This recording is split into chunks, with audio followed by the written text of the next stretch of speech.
Hello, hello, hello. I hope my audio is working. I'm very sorry about the loud music. Let me just drag you guys down here so I don't look like I'm going crazy. Can everyone just confirm that you have audio and everything's kind of working? If that is the case, then I will continue. Right. Where are we at? We at week 11. Week 11 of the podcast. I guess it's technically week 12 because we skipped 1 week due to... I can't remember what we skipped it for now, but we skipped a week.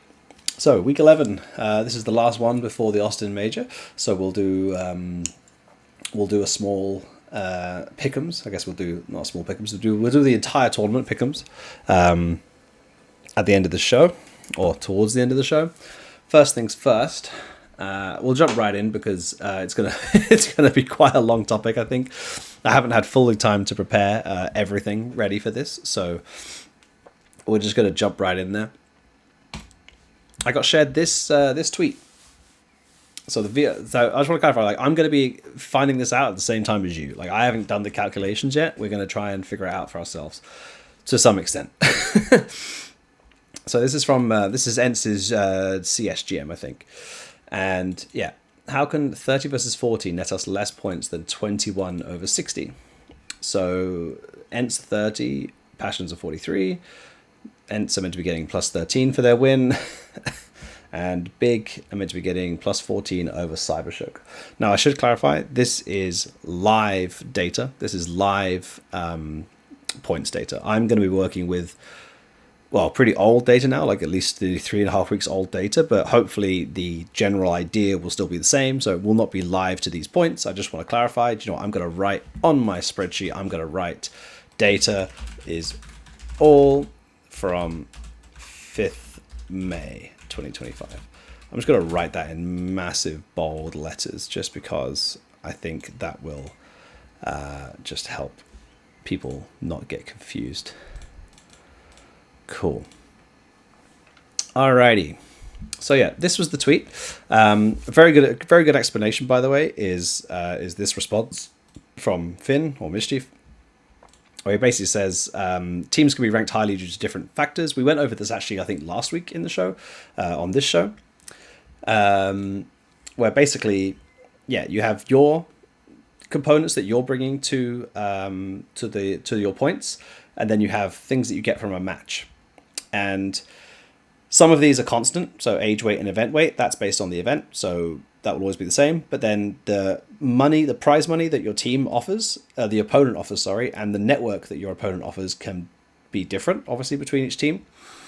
And depending on how a team's points are composed will depend on what is available for a team to win in a match. So we'll dive into that in a second. If I close this tab, is it going to... Yeah, back to me. Sweet. So I guess the first thing we should jump into, since we were talking about Ents to begin with, is we will just jump into the data we'll use for Ents. So this is going to be a very boring one, guys. Oh, God, these are all the same. Right. This is Ents. This is the data we're going to use. This is outdated data. This is not the current data. They've played many matches since then, and their points are different, but please just bear with me. So this is Ents as of the 5th of May, so the last points update. They had 1,018 points. Yeah. Their points are composed of their bounty collected, their opponent network, their LAN wins, and also their bounty offered, which is at the bottom here. So this is the bounty offered, which is basically the sum of all their prize money, and then multiplied by the the age weight of the event, because it decays over time. And yeah, so you got bounty offered, bounty collected, opponent network, and LAN wins. So bounty offered is quite clearly just the prize money that you have. Bounty collected is essentially the 10 most valuable wins that you have against any opponents. So you can see, like, sometimes, like, for example, this match, they don't get the points from the bounty, but they are getting points from the opponent network, because this team clearly just wasn't worth much in the bounty, but they were worth it in the opponent network. And the reverse here, Saw weren't worth it in the network, but they were worth it in the bounty. So it's the 10 most valuable components of each pillar. We'll call these pillars. And then divided by 10, and then there's a scaling function that happens, which for bounty collected is this one, I believe. I can't remember exactly which scaling. I've got it in the spreadsheet. You'll see it in a second. And then opponent network is the same thing. So 10 most valuable opponents that you've played, and that is dependent on how many opponents they've beaten, and the value of the opponents that they've beaten will determine a team's opponent network. LAN wins is actually the most simple of it all. It's a 1 or a 0. If you beat the team on LAN, that's a 1. If you beat the team on online, it's a 0. So those are the 4 components that make up a team's points. But when you win points from an opponent, only these 2 matter. These are the only 2 things that matter from the opponent, and technically the head-to-head adjustment afterwards. But for the purposes of this, we're just going to ignore the head-to-head adjustment. This is purely going to be about the bounty collected in the opponent network. So let's keep jumping in. Welcome to my spreadsheet. Actually, do you know what? Before we go to this one, let's go to this one. So you guys may have seen this come out recently. HLTV have been working on it for a little while. So this shows the live ranking VRS from HLTV's perspective after an event. And you may notice that my spreadsheet looks oddly similar. That's because I'm 99% sure I showed my spreadsheet to them and they went, "That's a great idea, let's copy that." Which is completely fine, and I got the idea from someone else, so it's not my idea. I'm just pretty sure that's the timeline of events. So there is one caveat to their spreadsheet, is they are missing a column. So what they've done is they've spread those points out across the other 4 columns to make it simpler for everyone else. But yeah, essentially this shows like the raw points, because seeing like decimal points makes no sense, right? It doesn't really give you an idea of like what the value is. So they're showing raw points, which is very good for the average user, which is great. So this is the original version of that. So you'll notice up here, this is where we start. So start here. So this is the column that they're missing, which is the base points. So all teams start with 400 base points. That's one thing that should be clarified straight away, is all teams start with 400 base points. In HLTV's case, they copied the base points across. So they basically put like 100, 100, 100, 100, which does work, but doesn't really work, but it's easier for everyone else to understand.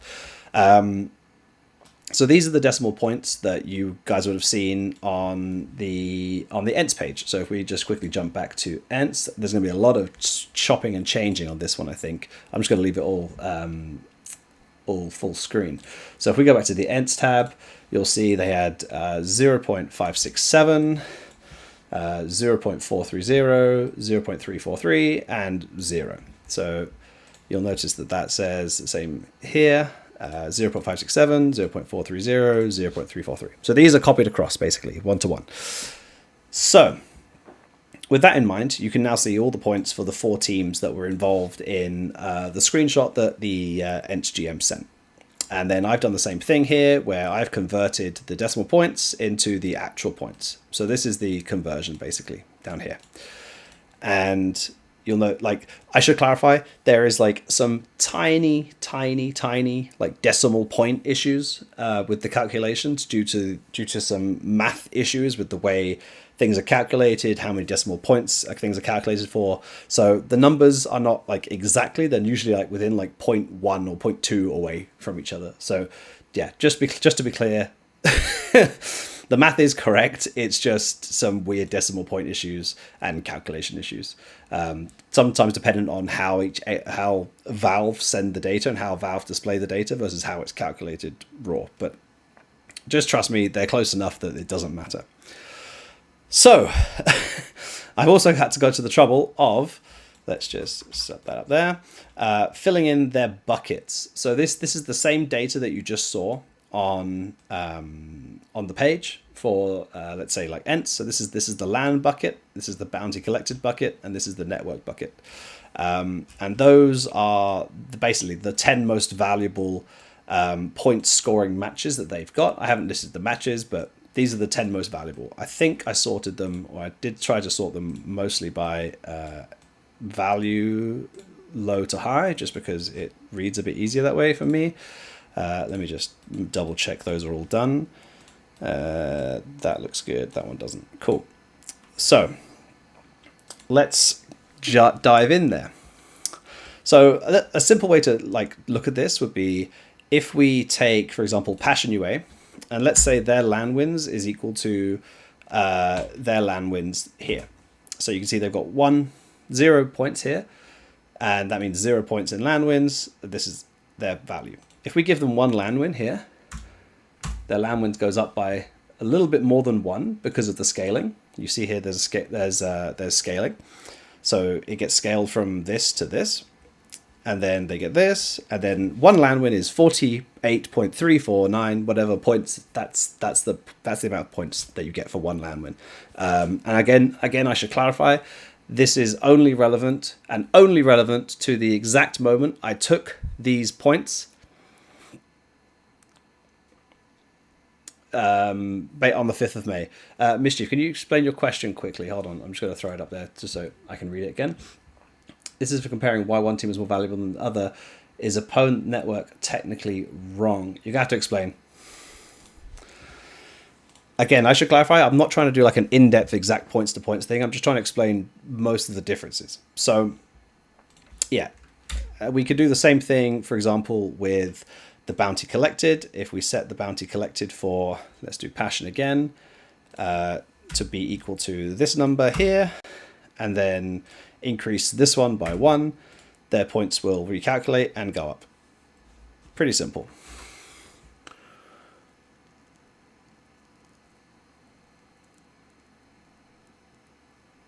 Yes, Mischief, you are right. Your opponent offers their own network, not their opponent network. Yes, you are correct. We're going to try and keep this simple for everyone. Or at least mostly simple. But yes, the reason I'm using old, outdated data is because without doing, essentially, without breaking HLTV's terms and conditions about scraping data from their website, it's essentially not allowed to actually calculate this for yourself. You could use alternative data sets. I know there might be one maintained on Liquipedia, or a vaguely recent one maintained on Liquipedia using Liquipedia's data, but then it wouldn't be the official data and it would have extra matches. So we're just going to try and do what we can with with what we have available. This is mostly demonstration. It's not for like calculating exact points. Even if the points are wrong, it will still make sense when you see it. So let's say we wanted to, this is wrong. 1 second. I know for a fact that number is wrong, so I'm just going to correct it quickly because it's actually this number. Oh, there we go. That's better. Although oddly, nothing is actually using that number right now from the looks of it, which is a bit concerning, but that number was wrong. Cool. So we can compare all the teams. One thing you'll notice here is that Big have a lot of their points. A lot of Big's points come from LAN wins. So if we were to just like get rid of their LAN wins all of a sudden, you know, if we put them essentially in the same position as the other 3 teams where they had no access to LAN events, Big would drop down quite significantly, right? So that's an interesting point. Obviously, they have the LAN wins. So yeah, they're a good little example of having a team that, for this specific comparison, for a team that when you beat them, because you don't gain the value of their LAN wins, they're essentially worth less points, right? So that, I think that's a good observation to make. Now, let's see. Where should we... don't need that. Where should we start? So, so you play against another team and you win a match. And let's say the match was more valuable than the last match you played. So if you see here, like all these teams have bounty collected, and you'll notice they're sorted low to high. So these are the least valuable bounties that they've collected, and these are the most valuable bounties they collected. So you can see Cybershoke, they're all pretty close, like 0.03 to 0.32, very, very close, which is why their value is so low. And then obviously some of them are slightly higher, and yeah, they all get scaled up to these bigger numbers anyway, so it's not too, doesn't seem too big in the end. But let's say, like, for example, we gave a 1 to everyone. So if we take these numbers here and just put them down here, and then we gave 1 to everyone, and then take these numbers again, and then we could just do sum of that minus that, you'll notice that everyone will get, oh, what's happened there? Are these not numbers? They're all numbers. Why are they not calculating? Huh? Oh, I know why. Bear with me for a second. It's because, where are we? I updated Passion, but I didn't update Big, did I? So Big's, what is it? Big's bounty collected is this one. Ence's is this one. And Cybershoke's is this one. There we go. Now we actually have this. Oh, we should have this calculated properly, right? These have updated. Yeah, so we just need to copy these now. Sweet, right. Didn't have much time to prepare for this, guys. Do have a real job on the side. So you can see here the difference. So each team, just from having a different value win, gets completely different points. And that's not necessarily related to the value that they have themselves. Well, it is related to the value they have themselves, but mostly it's related to the increase in value from the original points they had. So I can't remember exactly what they were, and I'm going to have to press Control Z to go back to it. Let me just go back and grab those numbers quickly, just so I can put them back in afterwards. I'm not going to be able to do that, am I? That's annoying as hell.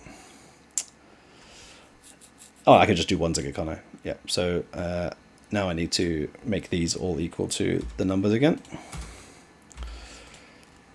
Should have done this earlier, but had things to do. Very sorry for the demonstration. I'm doing it live. So yeah, if we then put all these ones in here and increase their points by 1, essentially, you'll see the difference. Let's just do it the other way around because we're increasing. Cool. So you can see that each team gains a different amount of points based on the increase of the win they're basically getting.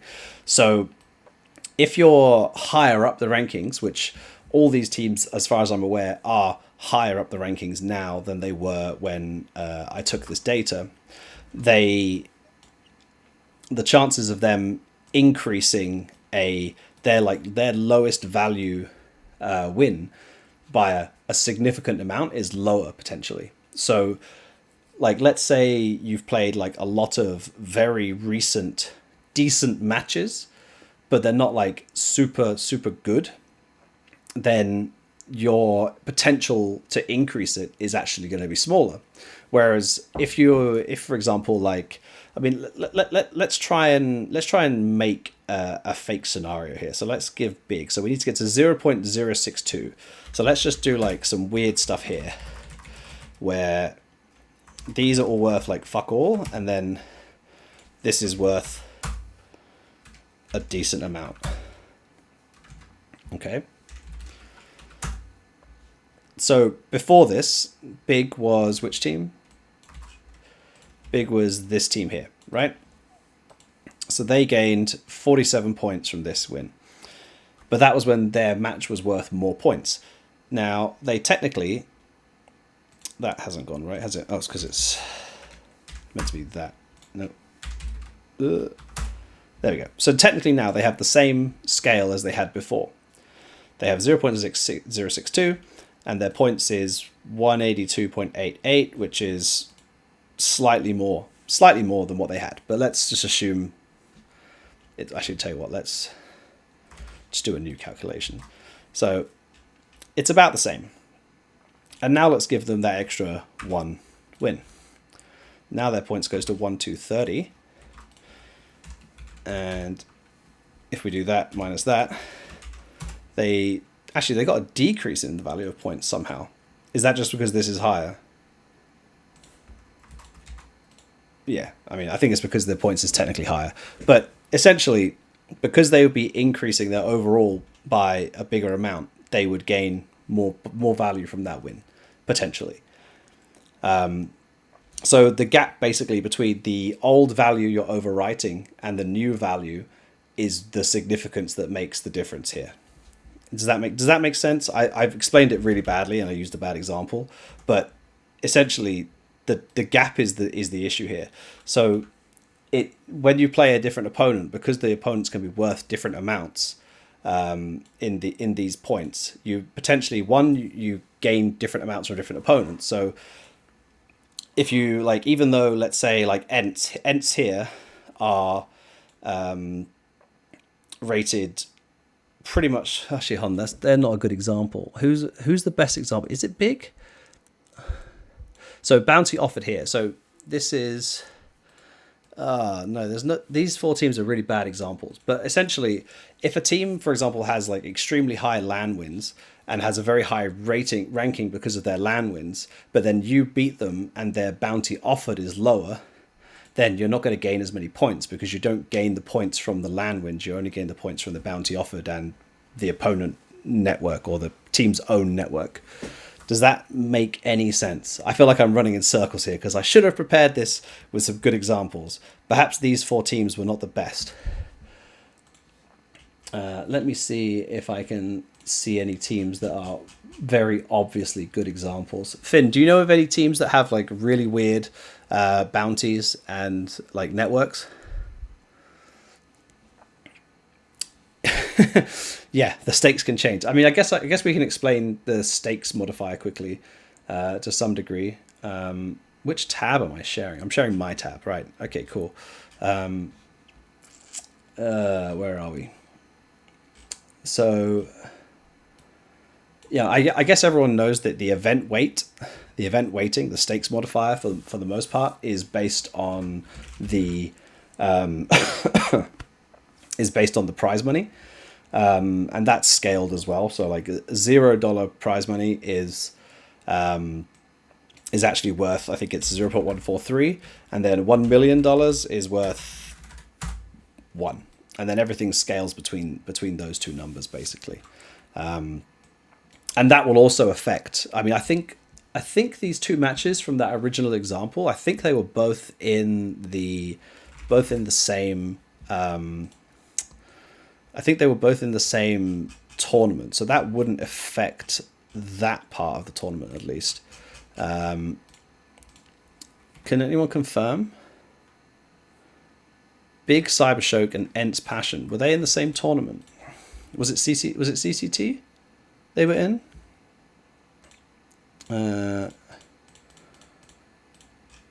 What tournament was it, guys? Do we know? Has it just finished? Is it CCT Season 2? Cybershock... Cybershock didn't play any of those teams. What tournament was it in?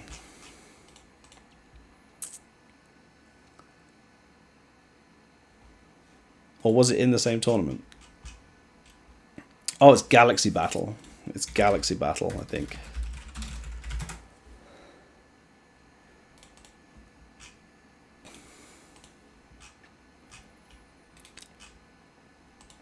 Do we know what number Galaxy Battle it was?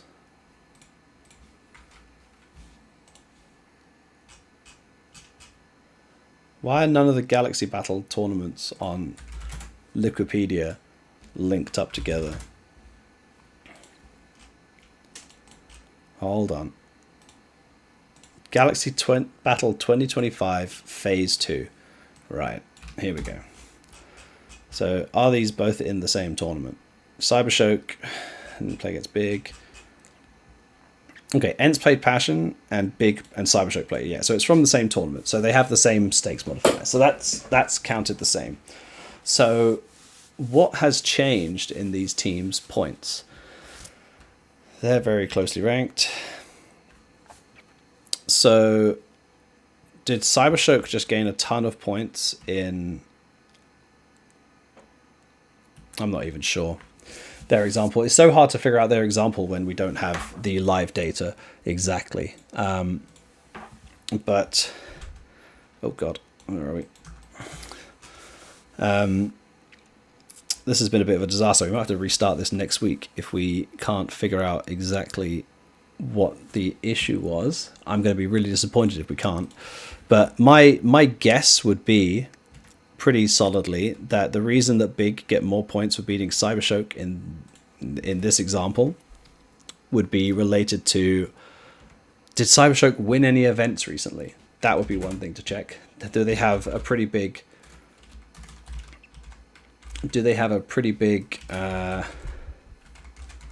what do you call it, bounty collected or bounty offered? So they don't look to have won any prize money recently, so it can't be that. Have they beaten lots of teams recently? Oh, they've played a lot of matches since the 5th of May. How many have they won? 1, 2. I mean, they've definitely increased their opponent network quite a bit, but I don't think they've increased it by that much. But there is a good chance that Ents themselves, there's a good chance that Ents' network is super high. Yeah, I've completely lost it, Finn. I'm not gonna lie.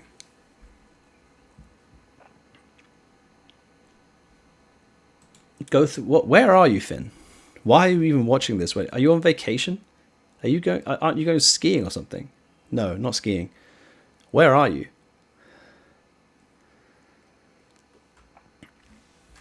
Oh, this has become a disaster. We might just have to switch and come back later.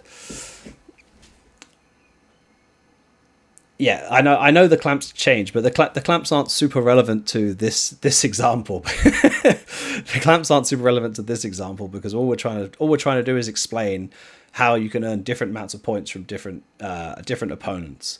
That's the main thing, based on their bounty offered and their opponent and their own network. That's the main thing we're trying to explain. I've done it really poorly because my examples have worked out terribly. I thought there would be a very obvious example with these four teams and their data, so that's all I prepared, and it hasn't worked out very well for me. So yeah, I mean, some of these numbers must have changed in recent weeks to have it make sense. Let's just give up on this for now, because I want to do it properly when I have time to prepare it properly. And there's going to be a VRS update but by next week there'll be a VRS update, which means when we're in Austin next week, we'll have basically live data. That will make a ton more sense. And you know what? Then we can actually go in and look at the matches themselves and see the value they got out of them, and we can explain it. So that is what we're going to do. We're going to jump back into this next week when we can actually prepare for it. So with that in mind, we're going to do it properly next week. We're going to now jump into what we're going to call... Oh, I need to reset that. Let's reset that. Right, cool. I'm going to use Blast's own website just because I can, and it worked the last time I did it. Let's go. Pick'ems. So we're going to simulate everything, and then, at least for the stage 1, I will do it so we have oh no, hello, there we go, that one. But then I want the other source. Hello, can I have that? No, that's not what I wanted. That's kind of what I wanted. That's what I wanted. Sweet. All right, we're going to do this week, and then next week we'll come back with the real live-ish data, and we'll do it properly. Right. So I promised myself that I would do this how I feel the matches will actually go, which means that, like, if I think OG will beat us, I will put OG beating us. Okay? That's what I said I'd do, and that's what I will do. So,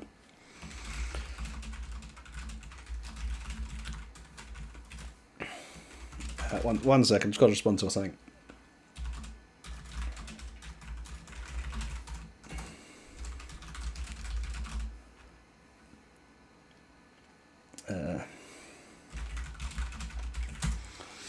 Cool. So, reset. Now, hello JBA. I assume that is the real JBA, Wildcard J. I have no idea if that's your actual Twitch account. I'm not on Twitch, so I can't tell, but I assume that is you. Are you JBA or are you Jaber?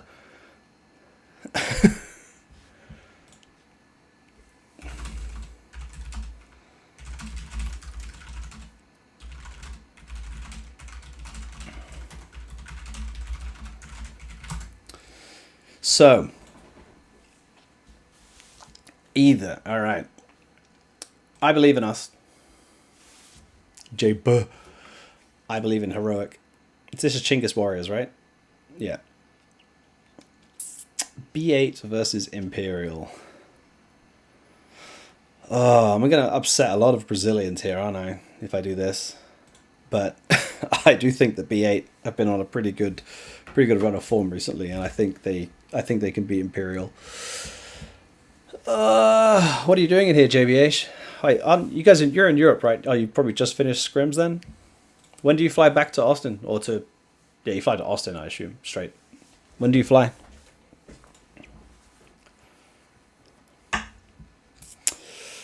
Betboom versus Nemiga. Betboom versus Nemiga. I have no idea how Betboom have been playing recently. You fly back on the 31st. That's the same day I'm flying. You guys not worried about jet lag? I know jet lag is easier going that way, but are you guys not a little bit concerned? So, jumping over to Betboom quickly because I want to see how they've been playing recently.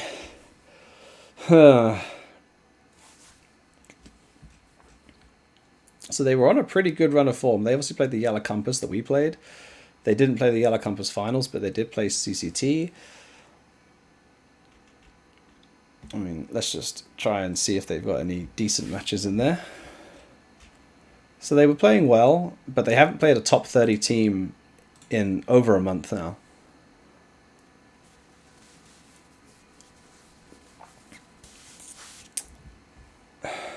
And they haven't played a top 30 team in over a month, and they've lost 3 games. I mean, Ecstatic are good. Like, Ecstatic are probably underrated, like, right now for their rank. I think they just made it into the top 30 of VRS. So, yeah, I have a feeling that I'd probably go for Betboom in this game. But I'm just gonna see how Nemiga have been playing as well.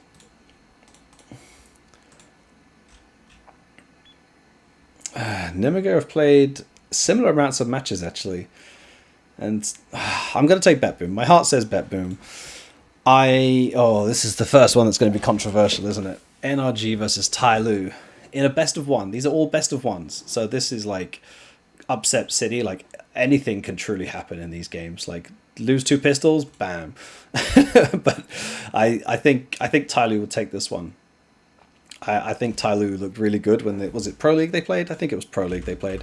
They also they just won the ACL event, the Asian Champions League thing, where they beat FlyQuest twice, which I think is pretty impressive. And they beat like Rare Adam, Lin Vision, all the usual suspects. So I think Tyloo. I think Legacy will beat Lin Vision. I think Legacy's seed is probably fair, but probably underrates them a little bit. I think Legacy are probably better than some of these teams as well. Like Chinggis Warriors, for example, are like obviously overseeded, like due to some Asian events. I think that's pretty clear. So I'm gonna get abused by Mongolians for that, but definitely I think overrated compared to where they should be. So yeah, I think Legacy. Oh, here we go. Do you know what? Yeah, we've played Legacy in some scrims. They've been shooting pretty good. They've been playing quite well. So I think Legacy will beat Lin Vision for sure. I'm going to do Fluxo versus FlyQuest now because I'm going to skip. I'm dubbing this the Battle of the Twins. I was like that was actually the best thing. Okay, we can get to the best year thing later because that's a whole thing, but and it's very sad, but it's a whole thing. But this was the best thing that came out of the best year to legacy replacement is the seeds changed and this happened. So Fluxo led by Art with Kai, Zevi. I mean, honestly, like I don't recognize those other two guys. I mean, Fluxo looked like they've been playing quite well recently. I still think FlyQuest. And oh, this is going to affect every other matchup. Every other matchup. Yeah, you are correct. Essentially, the best thing you can do for adjusting to jet lag is to wake up when you should wake up, try and go to bed when you should go to bed, like trying to like force yourself to see natural light when you should wait when you wake up. Like when you wake up, don't just like sit in a dark bedroom and sort of chill around. Like go outside, get a walk, like just try and adjust your body as quick as possible. That's the way that I find it best to do it. And yeah, eating meals at the right time is the best thing you can do, but it's not always easy when you like get served meals on a plane and you have no choice. So, okay. I mean, I'm not gonna lie, you guys haven't looked that good recently. Like you guys haven't looked that good. Like I'm gonna be honest but fair, and I think you would say the same. You haven't looked that good. I think you've looked better. So, yeah, you beat Pain at Blast. Okay, you lost to Legacy. No wonder you said Legacy have been playing really good. You just lost to them like a week ago. Yeah, you did what you had to do in the qualifier. Lost to Bet Boom. You got 13-0'd by Bet Boom. When did that happen? Oh, we were in Melbourne. Or we were traveling to and from Melbourne. That's why I missed that.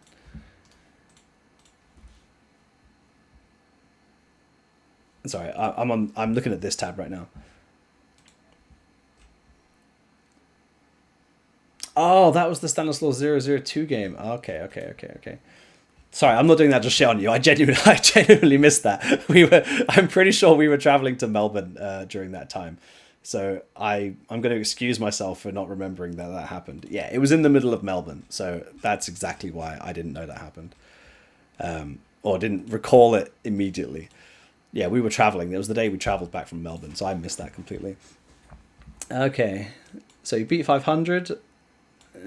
But that's online, right? So that's good. That's online. That's legit, right?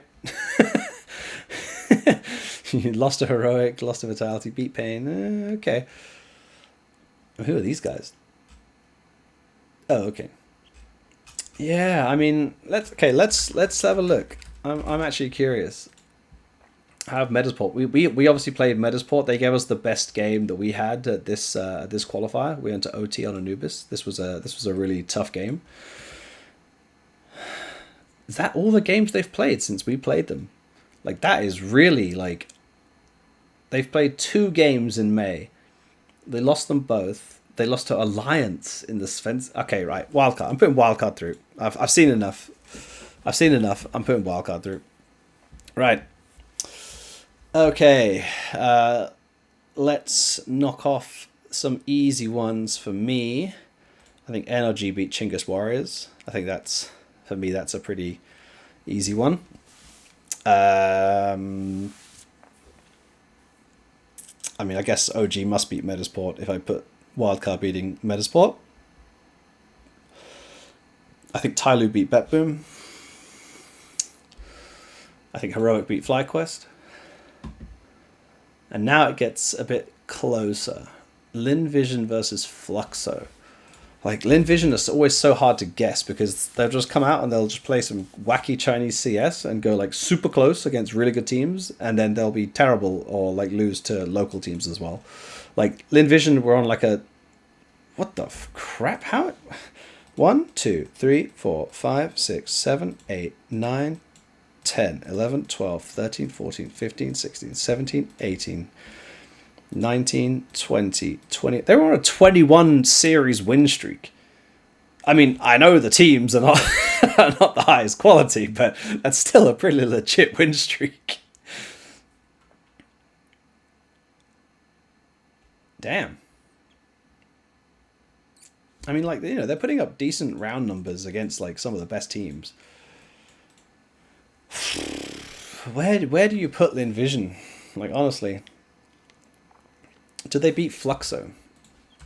Because, like, Fluxo are kind of the same in Asia, right? In South America right now, where they've just beaten a lot of, like, the sort of sub-top Brazilian teams. But, like, they lose to Imperial, who are one of the better ones. They lose to Imperial, but then they're beating, I mean, Audic are decent. They're beating Audic consistently.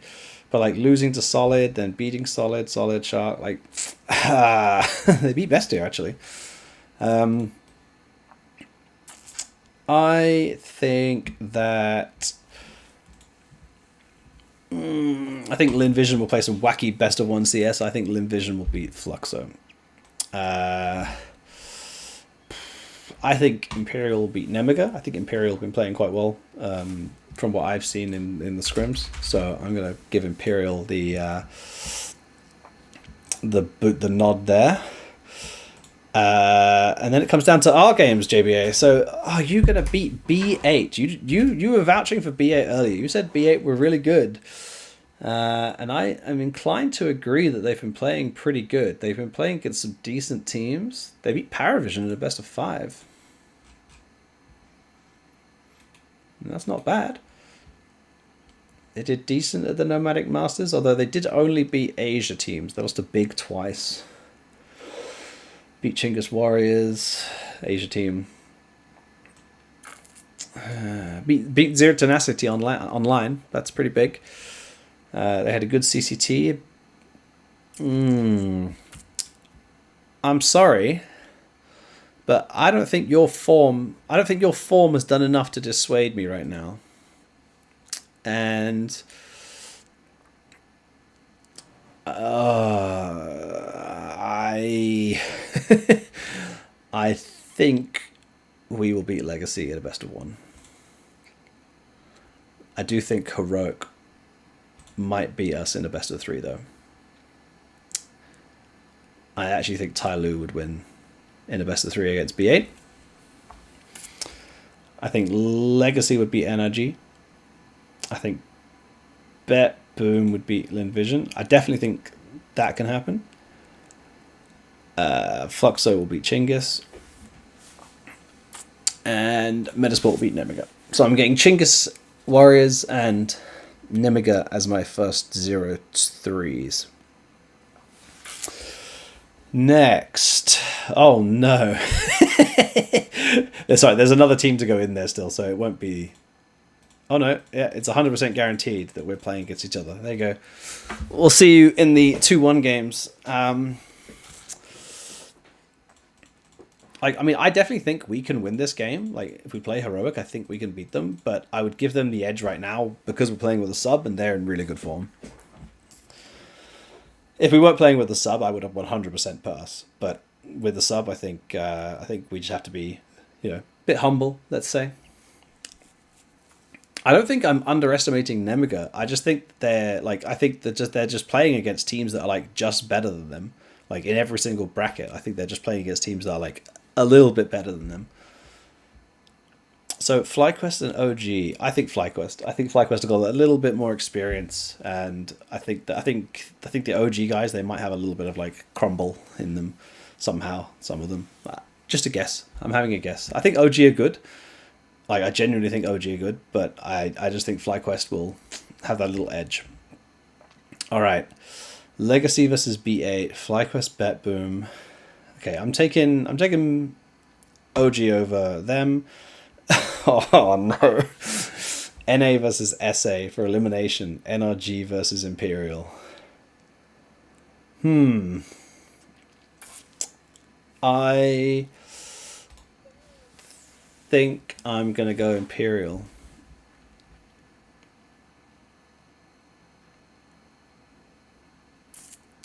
I think I'm going to go Imperial. Lin Vision, Metasport. Some of these are really tough, you know. Some of these are really, really tough. You know, I'm going to do it. I think Legacy can beat B8. I think FlyQuest can beat BetBoom. I really want to click Metasport, but just like betting against Linvision just feels so wrong. But I'm going to do Metasport.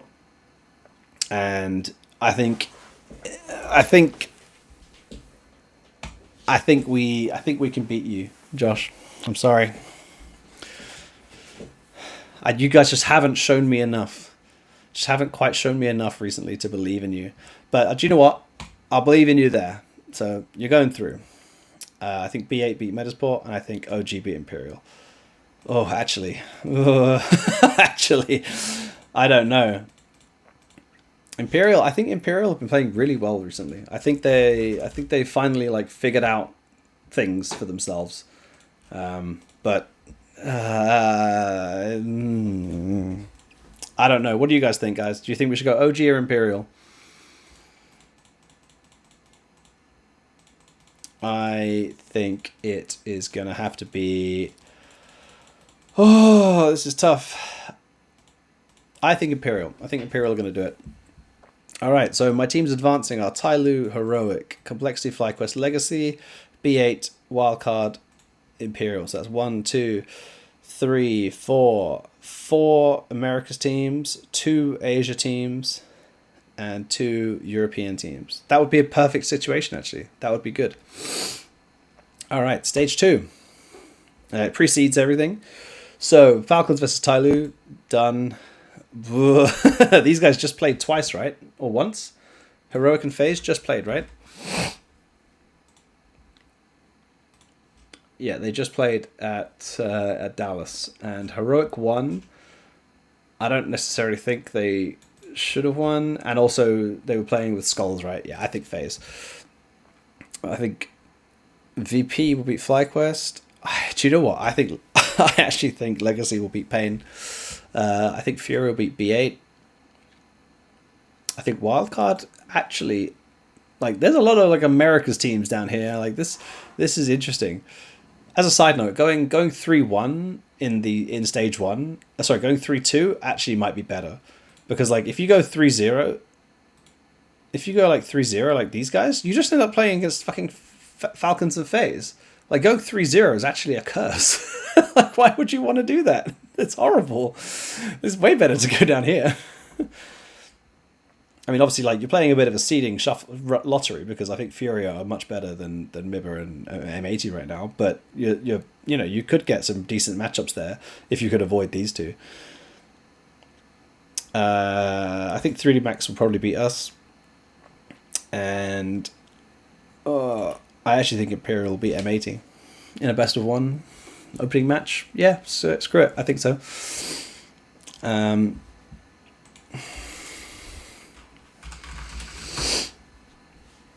Then Falcons will beat Imperial. So to explain, how does that seeding happen? So the seeding is always seed 1 versus seed 9.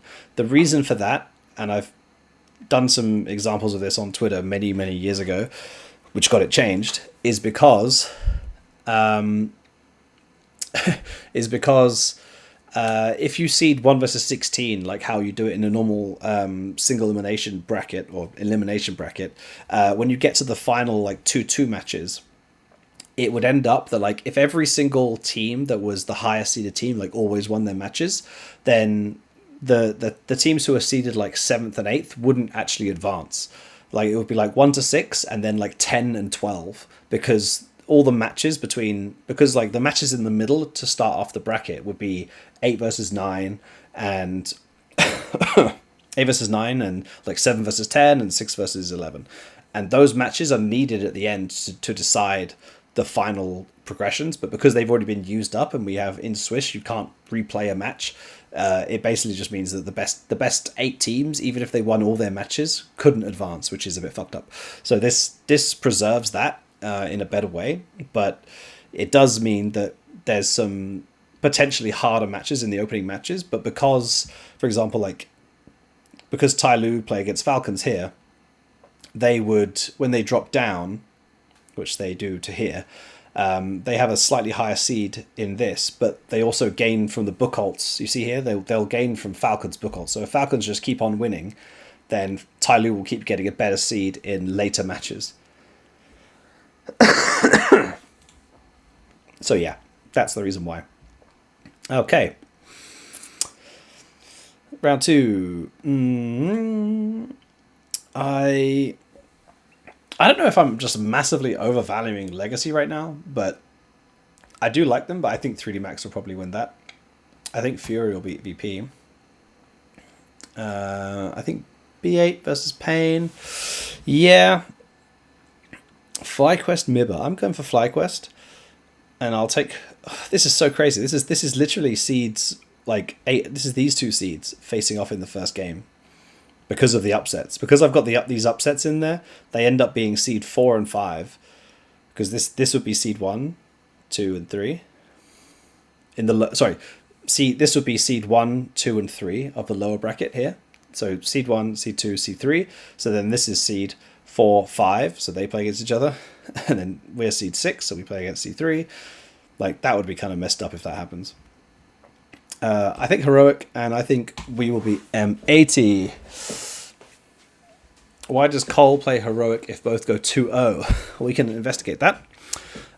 So, because of this upset, basically. So, you can see our book alts will be 0 in this case.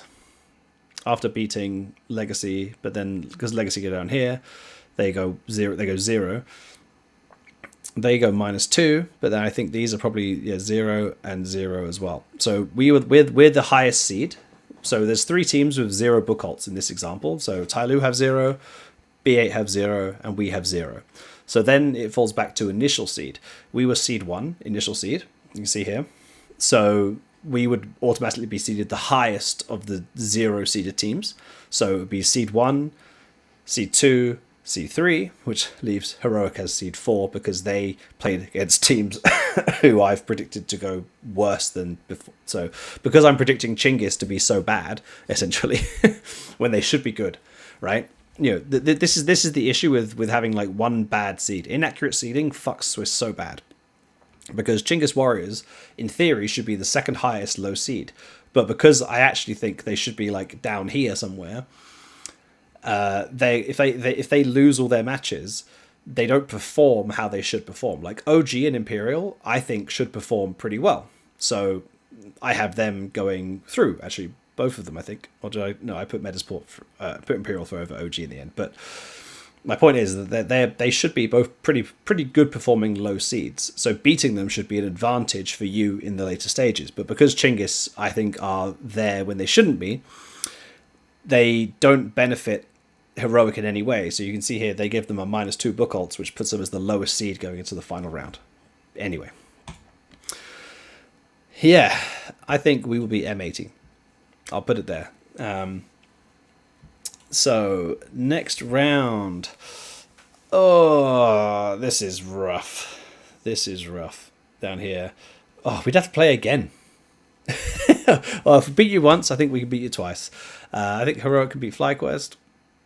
I think VP will beat Imperial. And did B8 and Legacy play in the first round as well? Did I put them? Yeah, I did. I put Legacy through the first time, so I guess I'll just keep copying that. So Legacy go through again. I think Falcons will beat FaZe, and I actually think that Fury will beat 3D Max. And I think M80. God, Jesus, how did Tai Lu go from? It's because of the seeds, right? It's like, how do they go from being the best team in the first stage to potentially going out 0-3 the next stage? I think I just think Pain is struggling right now. I don't know what to say. Like, I don't know quite what's going on with Pain, but I don't get the feeling they're in the best place. I know they've made some roster changes, and I know they've been playing with the sub, and I know that DGT hopefully has now had some time to settle in, but I just think MIBR are better than Pain right now. And they actually just played. They just played in Astana, right? So we'll have to see how it goes, but yeah, MIBR over Pain, and Yeah, I worry for M80 actually in that game. If that happens, like getting upset, if they get upset by us and Imperial, I think they'll lose to Tyloo. I mean, this might be a very wild run for M80. It's probably unrealistic, but I'm putting it through. Next up, Heroic versus 3D Max. I think 3D Max will win that. I think FaZe will beat us. And I think VP probably beat Legacy. I think Tyloo beat MOBR.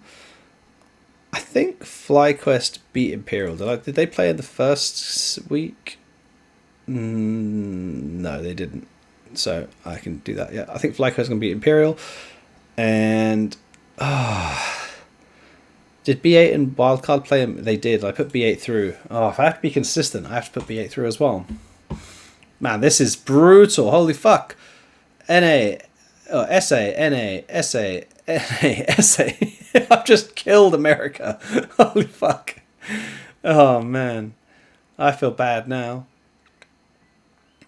Well, the show has to go on. Heroic, I think, beat B8. Legacy FlyQuest.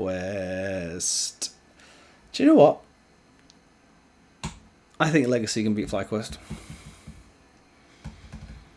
I might be massively overvaluing Legacy here, but I just have a feeling I feel like they've got like some divine intervention or something. I feel like they're just going to do really well. And us versus Tyloo, all on the line. Oh, it's tough. It's tough. But I'm gonna say us. For the first time ever. Alright. Holy fuck. That's a big game. Jesus. Okay. Vitality. I think that one's pretty simple for me. I think Mongols over VP is pretty simple. I think Na'Vi over Legacy. I think Liquid probably beat us. I think FaZe could beat G2. I think Spirit beat 3D Max. I think a warmed up Heroic. I think a warmed up Heroic beats Aurora. And I think Falcons beat Mouse in a best of one. I mean, I'm just going to put Vitality through. Make it easy for myself. Jesus Christ, Falcons would have a horrible run. If they finish 3-0, they have to play against either Vitality or Mouse, basically on a coin flip. And then if they get through the next stage, they basically have to play Spirit or Vitality. Or Mongols. Like, it's tough. Falcons and Na'Vi. I think Mouse beat us. I think that's fair. G2, I think, can beat Legacy, even though they're not going to be at full strength. I think Aurora can beat VP. And I think Furia can beat 3D Max. Let's just put them through. That is like a huge coin flip, but I think Falcons are a form team. I think they'll beat Spirit. I think Aurora, Heroic, Mouse, Mongols. I think that's where our major ends. I think 3D Max are pretty good. And I think VP will probably put down Legacy. 0-3 in the legend stage. That's that's where I put us. I might be slightly overestimating us a little bit. Like, some of these matches are very big, like 50-50s. You know, like, I mean, we lost to 3D Max there, so that's the same. I copied it. Like, M80 versus us is always a 50-50. Us versus Wildcard happening twice is, I mean, technically, I don't think we've ever lost a Wildcard, so that's not actually a 50-50, but I think it will be a close game. Like, even beating Legacy and OG is already tough. So if we get that far, I'll be happy. But let's continue on. I think Na'Vi beat Heroic. I think Spirit beat Aurora. I think this is group stage Mals versus group stage Mongols. And group stage Aurora, actually. This this could be anything. It's a best of 3. I think Mouse. I think Furia. FaZe, VP. Damn. Mongols or FaZe for the playoffs. Now, the question is, how much better do I think FaZe are going to be after having had some time with Simple and having Rain back? I think Mongols will take it. I think VP will beat Heroic. and I think Aurora put down Furia at the last second. It's getting much easier to go through these now. Okay, well, let's just get this done easily. Aurora in playoffs don't win matches. Mongols also don't win matches unless it's against Aurora. I think Mao's beat Na'Vi, and I think Falcon's there. I think they're... There we go. That is my pick'ems done. It's a bit wild. It's probably going to be nothing close to what I predicted. But I can always look back on it and see if any of these actually happened. There's definitely some stretches in there, some gut feelings. Like my gut feeling that Pain are just going to be bad for some reason, and that Legacy are going to be good, maybe bite me in the ass. I don't know. But I'm also kind of massively betting that Heroic are going to have like a Cinderella run because they just don't care, and they're gonna. I mean, they're not going to get all the way through, but I think they're going to be pretty good. I think I've potentially overrated, or maybe underrated OG and like overrated like Imperial here. Like the Americas teams feel like they've been overrated here and then just massively underrated in this one. So we will have to see how that goes. Guys, feel free to start throwing out questions for like an AMA. Just like if you've got any questions, throw them out and we will try and answer them. Still going to try and go through the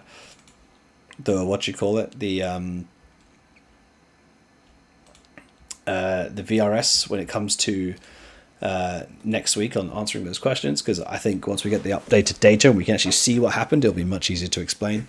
So I'm not going to let people down on that one. And let's throw out any questions if you've got any. Otherwise, we will just end the stream here because there's no need to stay up super late for me unless I have to.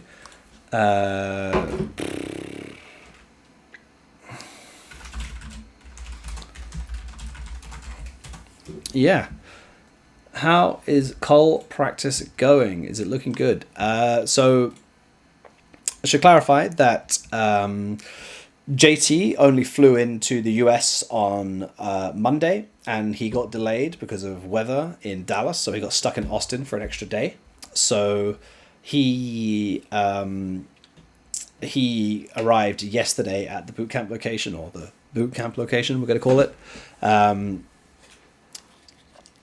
And yeah, the practice has been going really well, actually. I'm really happy we made the decision to stay in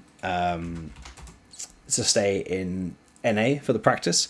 When the teams started arriving for Dallas, we got like really good scrims against like all the teams who were preparing for Dallas on their media day and on their off days. So like we were playing like Vitality, like after they qualified for like the playoffs and the semifinals directly, they had a day off. So we played like Vitality on some days. We played actually I don't want to name all the teams because that's not really fair, but like we played against some really good European teams basically all of last week, and even the week before that we had like the top NA teams were mostly in NA, and we also had some of the good Brazilian teams were also in NA, like preparing for Dallas and things like that. So yeah, we've had really good scrims. It's not like starting again, but like having a different AWPer come in and try and replicate your old AWPer is quite tough. So, nothing's been perfect, and JT's been on 130 ping. I don't know if you've tried to hold angles in this game, but it's very hard. Trying to hold angles on 130 ping against pros is extremely hard. So you can just imagine JT like playing E-Box on Anubis on CT side, like he's like jiggling, trying to like wait for the guys to peek and then just dead. So it's bit unfortunate that he's not been on high ping, but it works out most of the time. But obviously when we start playing against like top level teams, like the teams in Dallas, not so easy. It's fine against NA teams for the most part, but yeah, he's in NA now, so he's been playing yesterday and today on good ping, which is useful for us for sure. Really good teams this week, and what do you say? Really good teams scrimming against. Like I know like FaZe have stayed, Falcons have stayed. I know that some teams are flying in as well. I think Lin Vision are already in North America, so they're practicing in North America. Yeah, still got the top NA teams apart from Wildcard who are flying back later. So yeah, got some really good teams in North America right now. So the practice is going well, and yeah, we're playing well. Like it's hard to like scrims are not a very good judge of how well how well you're going to perform in a match because you don't know what your opponent's trying to practice while you're trying to practice something else. So it's kind of a guesswork really. But for the most part, we are playing well and we're performing well, which is I guess all that needs to be said really. We'll find out how we're doing when we get there next week really. But for the most part, doing pretty good. This is a good question. Has there been any rumblings among org about contender stickers being 16 teams now? I assume that will cut your sticker revenue in half. So, yes and no. So, yes, this is the first time there's ever been... Oh, sorry. This is the first time there's ever been 16 teams in a capsule, which is new. And yes, technically... the percentage we get of the capsule is halved. So I think we used to get... I'm not sure I can say the percentages. We used to get a certain percentage of the capsule, and every single team within the capsule got the same percentage. That number is halved. So yes, we get half the amount of the sales, but because there's double the amount of teams... And I don't think that this logic is the way it will work. I do think we will end up getting less money. But I think overall we might get more than we got for Shanghai. Shanghai, just for the record, was like the worst stickers in 6 years. Like the worst stickers since like Starladder 2019. So Shanghai was terrible. I do think this major will be better than Shanghai, but I don't think it's going to get back to the levels of like Antwerp, Stockholm, that kind of era. So it's hard to tell. Right now, the sticker sales are going decently.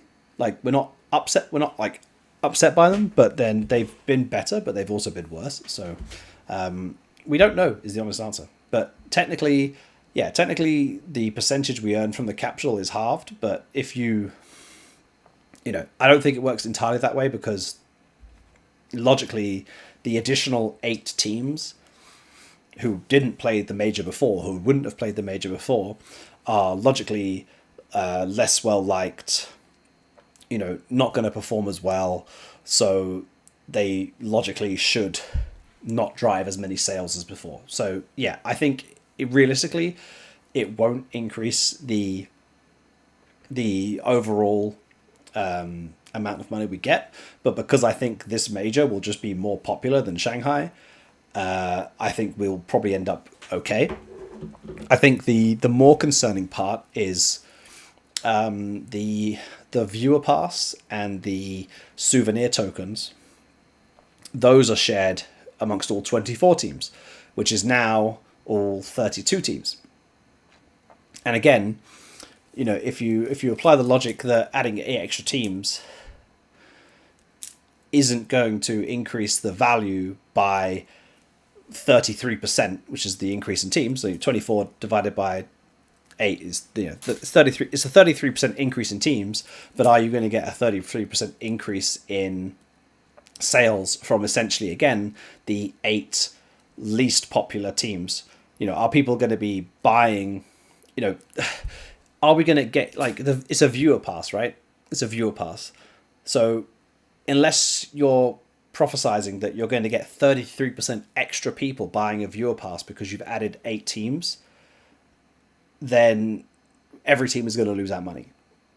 And this was something that we raised like a year ago when the first rumors started coming out. Is like, hey, this is going to just like add more people to the pot, but it's going to reduce, everyone's going to get less because they're not going to drive the same like adding 8 extra teams is not going to add 33% extra viewers who are then going to also purchase a viewer pass. So I think all teams are going to lose out on that, except obviously the 8 extra teams. And I just want to clarify that like having more teams be sustainable is good as long as they invest it in the right way. Like that's a good thing, but constantly forcing teams to readjust their budgets on the fly because Valve makes a decision that costs us all money that wasn't factored into something and we can't plan for and we have no input over is annoying as fuck. It's fucking annoying. Like, yeah, it's just annoying. Nothing we can do about it. You know, I hope that the souvenirs have the charms or whatever it is that helps drive some more sales and things can change. I'm glad that the stickers are quite unique this time and they actually like look good compared to just like they have some character to them. They aren't just like blank sticker logo, whatever. So, you know, there are good signs there. But yeah, I definitely remain skeptical right now. Like I feel like Valve needs to change something about how they are monetizing majors, because if it keeps going the way it's going, like general interest and sales seem to be decreasing, which is not a good thing. So yeah, I think there's going to have to be some changes eventually, but I don't necessarily think it's that. I don't necessarily think Valve have that much of an incentive to change it, because I'm assuming they probably get a higher profit margin from their normal sales than, you know, their normal sticker sales and everything else, because they don't have to share it with all these teams. They only share it with the creators. So yeah, I have a feeling it's not the biggest priority for them, and they're still like, hey, if every team walks away with $500,000 per major, like we've done our part. But you know, that $500,000 used to be more than that, and for a lot of teams that's damaging. So you know, it's a double-edged sword really, because having more teams earning $500,000 when they weren't before is a good thing. Like it's a good thing for the ecosystem, but it's also challenging to try and grow something when there's no changes and things aren't progressing. So yeah, we will see. We're monitoring the numbers, we always do, and we will see how it goes. Why was Shanghai so bad though? I think there's 2 reasons. I think the fact that the major was not... Okay, so I'm going to preface this with saying I think that majors should be hosted all around the world. I think that Australia deserves a major. I don't give a fuck about the time zone being like shit. I think they deserve a major. I think China obviously deserved a major. I'll put that out there. But I think that Shanghai was bad because of 2 reasons. One, I think the stickers just weren't that exciting for 2 reasons. One, because they removed all the signature... they removed all the exciting signatures, if that makes sense, because of forcing the teams to sign them in person, because some teams were abusing the signatures by basically like using copyrighted fonts, getting them highly designed, everything else, which is just dumb. So some players basically cost, I think, hundreds of thousands of dollars worth of sticker sales by doing that. And I also think that the fact that they were like borderless again, like very similar to the ones from the previous majors, just meant that people weren't that interested. And I think that the time zone for the major being in Asia basically meant that a lot of people weren't super invested into watching it because they couldn't, for example. And I think that just drove less interest in the major, and driving less interest in the major just means less people are willing to go and buy a souvenir token or a sticker or something like that. So, yeah, I think that about covers it, really. I haven't seen any more questions come through. So, yeah, I mean, I can see this isn't a question, but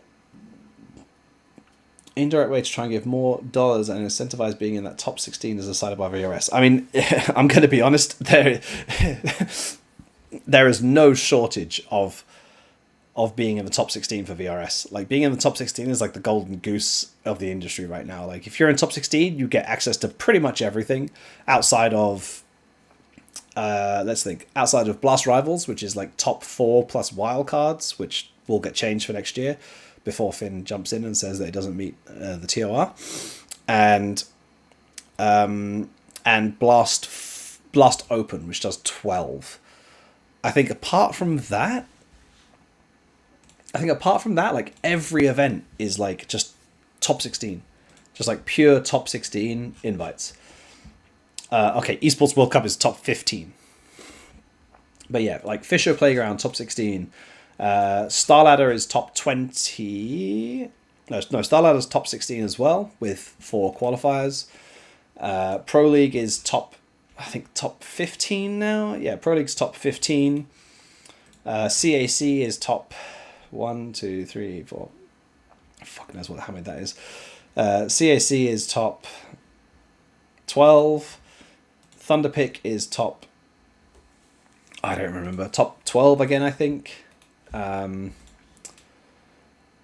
Belgrade is top 16. Chengdu is not top 16, but like top 12 plus 2 Americas plus 2 Europe plus 2 Asia. Sky Sports Masters is top 16 again, I think, as well. Like they're all basically like top 16. Like there is absolutely no reason to further incentivize the top 16 teams in the VRS. Absolutely no reason. Like, just to clarify, like on July 7th, I think it's July 7th.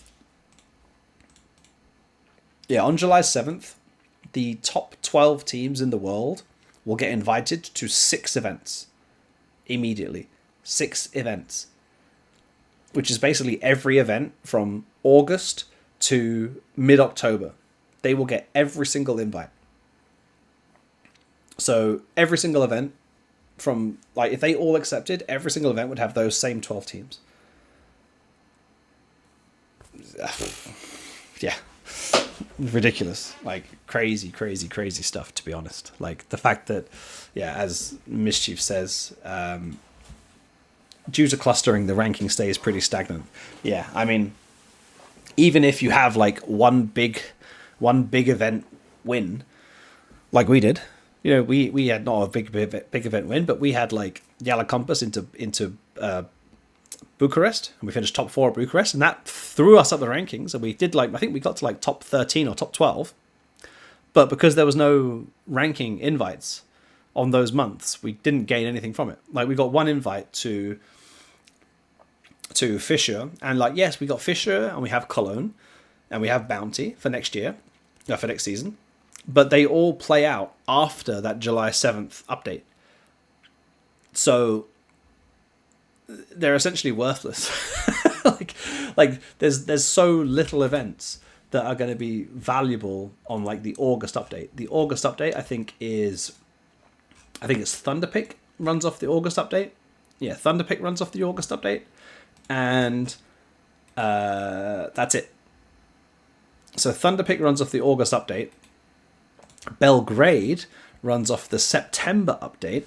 But then that includes like Esports World Cup, which we can't qualify for. And it includes, I think it even includes, yeah, it also includes Blast Open Fall, which we can't qualify for. So there's a good chance that even if we do well at the first events we play, other teams will just leapfrog us again by the time it becomes relevant.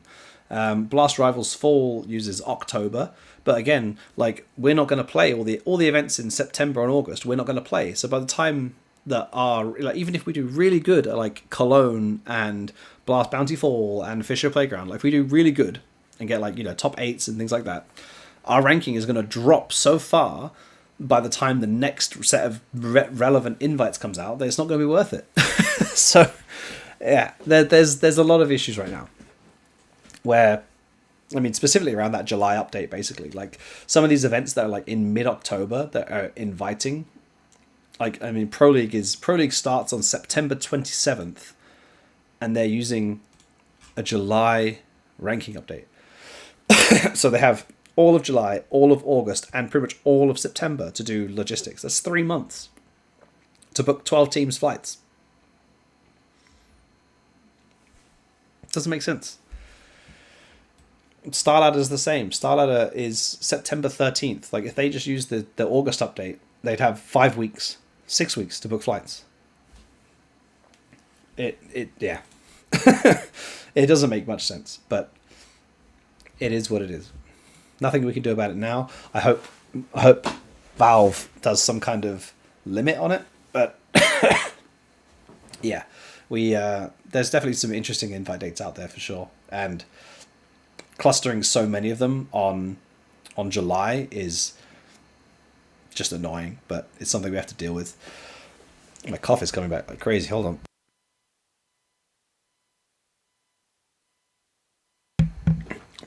I've basically had this cough for like 3 weeks now. It's pretty crazy. So that's a really good point. Overlapping tournaments next year, forcing tier 1 TOs to invite lower ranked teams. Yes, in a weird way, that's actually really good. It's actually really, really good for getting like teams to rotate.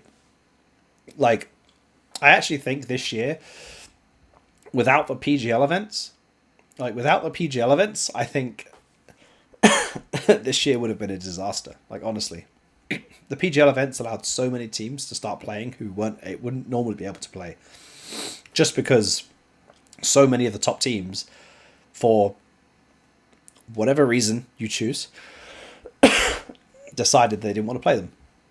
So, yeah. And also they ran qualifiers for 2 of them, which was good. The qualifiers are gone now, so we will see what happens.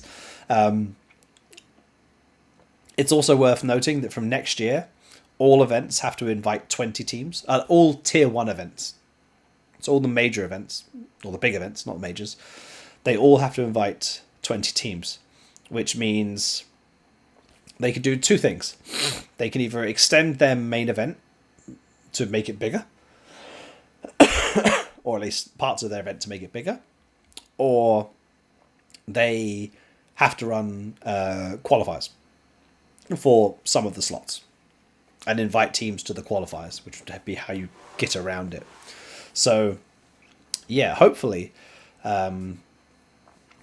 next year with the bigger events, that will force, it will force some format changes in some cases, which should be good. 2, it will force either bigger events or qualifiers where currently, like, for example, I think, and this isn't calling PGL out, but like their format is the good example of like just 16 teams with just pure invites from the global ranking. Like, that won't work next year. They'd either have to do a 20 team event, which means like splitting things up, or just inviting 4 extra teams, or figuring out a new format, whatever they want to do, or they have to do qualifiers. And let's say they wanted to do, sorry about that. Let's say they wanted to do a 16 team event still, then they could do 12 global invites, and then they could do like 2 invites from each region or something as the qualifiers. But realistically, they'd have to do more, so they would end up doing more invites and things like that. So yeah, we will see how they all figure it out, how to run their events next year. It will be interesting, and that will be a benefit at least going into next year. So things will change and things will adapt, and I think Valve will come out with some changes to a lot of things next year that will definitely change how things are going. Whether it will improve them, I don't know. Improvement is I don't know how to say. It's hard to know how things will improve until you see them in action, which is generally how Valve have sort of proceeded in the past. Like, they like to see how things work and then iterate rather than guess how things will work and change things based on sort of hearsay. So yeah, I think that about covers it really. We're sort of come to a natural conclusion. It's 10:36 here in Copenhagen. Oh, not in Copenhagen. I don't live in Copenhagen anymore, but it's 10:36 here in Denmark at least. And that's getting not pretty late for me, but you know, when you've got 2 kids that like to wake up at 6 a.m., it's pretty late. So I'm gonna sign off because I haven't seen any more big questions in the past few minutes. I am flying to Austin in a few days, so I will be stateside by the weekend, which I'm excited to do. I'm looking forward to getting myself some of that Texas barbecue. I'm actually quite lucky. I've already been to this area of Austin before because it's right next to where It's right next to where they hosted the old DreamHack Austins, like the DreamHack Open events. So I already know the area quite well from staying there before, which is nice. So I know where the barbecue place is already, which is excellent for me. And yeah, I'm looking forward to getting through the border and officially getting stateside. I think that's the biggest thing that people are going to slip up on. Like, people seem to think that getting a visa is the tough part of getting into the US. I think actually getting through the border itself is going to be a tough thing for a few teams. I wouldn't be surprised if some teams have some issues getting players through the border. I doubt we'll ever hear about them, but I'm sure there'll be some problems. Anyway, I'm going to sign off for now. We will do the next show from Austin next week. I don't know if we'll do the exact same time. Is it a 2 p.m. start time I usually do? 2 p.m., right? So 2 p.m. next week, Wednesday, will be maybe okay. It'll be in the middle of there'll either be a best of 3 that day if we go 0-2 or 2-0, or there'll be a single best of 1 that day, somewhere around that time. So we will just say we will do the show. I don't know what the schedule's going to work out like. We will either do it before we play or after we play. Either way, we can recap the 2 games from the day before, and preview the current game, or we can review the day and preview the next day. So we'll figure it out from there. I don't know if we'll have any of the players come and join me. That will depend a lot on our schedule and how things are working out. But for now, I will see you guys next week for week 12, and we will prepare a proper VRS dive into what we try to look at this week, with a bit more prepared data and up-to-date data from this week's update or next week's update, and go from there. So thank you very much for tuning in and sticking with me. It was quite fun to do the pick'ems. Congratulations to Vitality for winning the Blast Austin Major 2025. I'll just say it now, get out of the way. Yeah. Have a good night if you're in Europe. Have a great afternoon and evening if you are in the United States of America or on that time zone. If you're in Canada, Mexico, I appreciate you guys too. If you're in Brazil, Argentina, Argentina don't really like me right now. I'm going on another podcast this week. Not sure when that's going to be released, but that one is going to be focusing on the Bestia situation and the Bestia legacy thing, and mostly Bestia. So I didn't talk about that today because that will be covered in the other one, and I'll have someone else to deflect all the abuse to on that one, so it won't be just aimed at me, which is better for me. Let's see, if I go to this one, there we go. No, that way. Shop.col.gg. You can grab yourself the USA flag complexity logo. You can also get yourself, do you know what, fuck it, I'm going to do it again. Where are we? You can also get yourself a genuine 2025 complexity player jersey with logo. I don't know how long this is going to last. I think Jason's in the chat, so maybe he's going to hate me for this, but I think Jason might finally be done with this logo after seeing how it worked on the stickers this time, because it ended up so tiny because of the aspect ratio. Because it's so wide, it gets just squished and looks so small on the stickers. So this might be the final time that we have this logo. I'm putting Jason under the bus, but I feel like I feel like he feels the same way too. So I feel pretty confident I can do that. So this might be a legacy item again. You can also get the non USA logo. See, look at that. There you go. Look at that. Woohoo! So shop.col.gg, up that way. You can go do that. You can also head over and I could have sworn there's a Discord one. discord.gg/complexity. I'm pretty sure that takes you to our Discord. I'm always in the Counter-Strike chat. You can talk to me pretty much every day of the week, every hour of the day, because I have no life and I live and breathe this this community and this team. So yeah, head over to the Discord if you want to chat with me outside of the podcast hours. I'm pretty much always there. And yeah, have a wonderful, wonderful evening, day, morning, night, wherever you are. Enjoy your breakfast. Make sure you say hi to your family and friends. And we will see you guys next week. Bye-bye for now.